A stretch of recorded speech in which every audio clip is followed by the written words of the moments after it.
Hi, my name is Dr. Robert Hadea. I'm a clinical professor at Georgetown University and founder of the Whole Psychiatry and Brain Recovery Center in Maryland.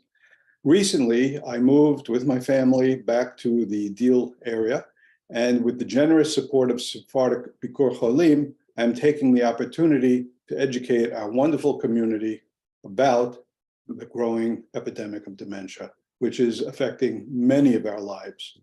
Did you know that a recent study has showed that early dementia can be stopped or reversed in 84% of people?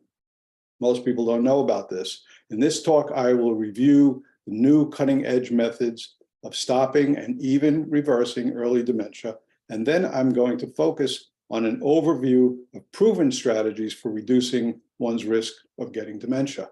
As we know, Granbaum taught us that preventative medicine is the key. An ounce of prevention is worth a pound of cure, but this requires knowledge, education, and action, which I hope to provide to our community.